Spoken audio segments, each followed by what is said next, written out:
Hey everybody, Melissa here with Scribbleworthy, and I am here today to give you a rundown on these Papermate Flair pens. Before we get into that, I just want to let you know, in the down bar below will be a link to my Etsy store, because everyone has to have an Etsy store. If you don't have an Etsy store, you cannot sit at the table with the cool kids. No, I make stickers for the Erin Condren Life Planner and my kids at will, which makes me the coolest mom ever. So it's PrussianBlueDesigns.etsy.com. You can go buy stickers there, or you can just leave me, because I am perfectly content being the coolest mom. Alright, so let's talk about these pens. What I have here is the original 12 set that you can get at Staples. I got them on sale for $10. And then the sought after, hard to find Tropical Vacation set. I paid $10, like I said, for these. These were $11.99 at Hobby Lobby, but I had that, you know, the elusive 40% off coupon to get those for about $7 and change for the 6 pens. These are the colors that come in the set. Hope you can see them all. As you can see, a lot of the tropical colors are comparable, but they do have some slight variation. The passion fruit and the black are pretty much identical. It's really the only dupes that you're going to get there. Let's just talk about the design of the pen real brief. It's a lightweight pen. Easy to carry, easy to hold. It has this little flare here instead of a grip at the tip. So when you choke up, you have like something to grab onto where your fingers kind of like rest nicely. But there's no grip, it's not rubber or rubberized or bumpy. It's just a smooth pen. Functionally, they are water-based ink, and they do get readily absorbed by paper, because that's what paper does. They do shadow quite a bit. Not sure if you could see that. No more than your typical felt tip pen would, really. Not significantly more. And they do bleed if you rest your pen. Anytime you have a felt tip water-based situation, when you put your pen to the paper, depending on the quality of the paper, you will have the paper just kind of soak up the ink, which is what it's doing here. It's just kind of pulling it all through there, and then when you turn the page, you can see it through. It goes through quite a few pages. I don't know if you can see that. Yeah.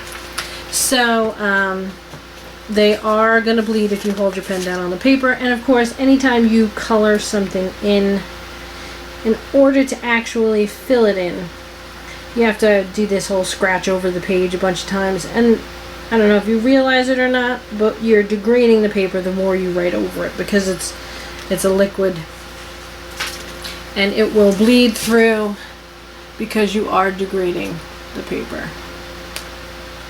But that's going to happen with any pens. I'll show you that later. Any of these felt tip type water-based ink pens. They do have a little nice ability, if you're going to use them for color, where you can write them thin, or you can write with them thick. You lean it on its side. I'm cheating. Let me do that again.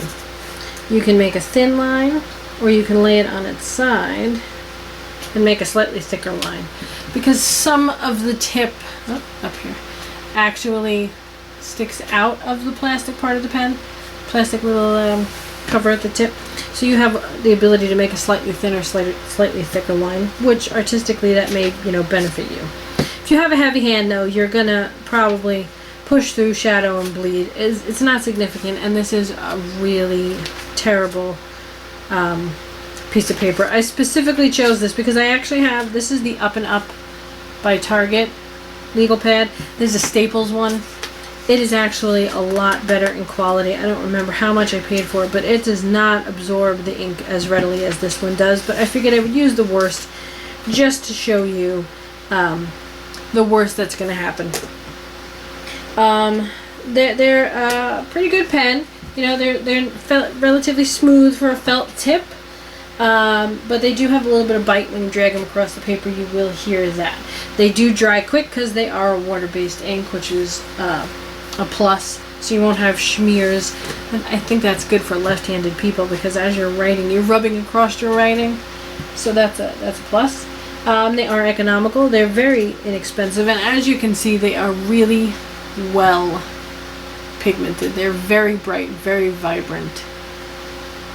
You can see those colors really deeply on the page. They're not good if you're heavy-handed or if you're going to use them for coloring on regular paper. Just to give you an idea of what they look like in the Life Planner. Let's see. At some point, I will get to the page where I did the test. Okay, here we go. I put them up against the Stabilo, which is a slightly better pen. As you can see, Stabilo Papermate. And when you flip it over on the back, this is the Papermate, this is the Stabilo. Now, this pen has about a 1mm tip, slightly bold. This is actually considered medium for Papermate, and they say they offer these in ultrafine, but I have yet to find them in ultrafine. The Stabilo is a 0.4, so I think from rubbing more, because the tip of the pen is a little bit smaller, you are getting a little more of this shadowy, almost bleed through from, you know, degrading the paper as you write. Whereas the Papermate has a slightly broader tip, so you're not making as many strokes. So it is comparable, and if you are, you know, broke from buying one of these bad boys for $55, or maybe you got that fancy rose gold coil and paid $75 for it, and you don't want to go out and chunk a whole $20 something on one of these Statler sets or something, you can grab these Papermate Flairs. You can find them readily in Target and Staples, and they'll do you good. And they also have a great color matching. You can make just, I think, every single month in the vertical version. If you want to match colors, you can do that with this standard set. You don't need these extras for that. So, but who really needs the limited edition Tropical Vacation Flairs?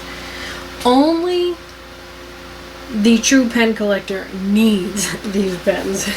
For the most part, you could get away with just this set. But of course, if you must have it, by all means. It's definitely slightly different. It would be good, especially in a coloring aspect, if you're, you know, using them to color in one of these adult coloring books, or if you're using them to just doodle and draw or whatever. They're great for color-coded note taking. So yeah, I would recommend them. I've come up with a cute little scale, at least I think it's cute. On a rating, a scale of 1 to pen, not 10, but pen, 1 to 5, I would consider a quill. Which means if you must write with something and it's the only thing available, it will work. But will it be good to write with? No. On the scale from 6 to 10, you'll be in the pen category, which means you're an adequate pen, and anywhere from 6 being the bare minimum to 10 being a good pen. And I would put these at a square 8. I would say they're not the worst of the bunch, but you know, there are better. But they are perfectly good pens to use in your planner, your Erin Condren Life Planner. Oh, I also happen to have Plum paper planner. I saw it. Yeah, I did a little test to see if they bleed down here, and they don't. They don't shadow. They don't bleed in the Plum paper planner either.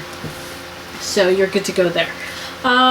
Yeah, so leave me some comments. Let me know if there's some other reviews you'd like to. I'm sorry, not reviews. I don't want to say review. I want to say rundown. And I want to say rundown because this is just my very loose opinion. You know, this is all, everybody has their own opinions, you know, so this is just a brief example of what they do, and so that you can take this information and decide, you know, if you're torn over a particular pen purchase, you have a little bit more information. You're not going in blind.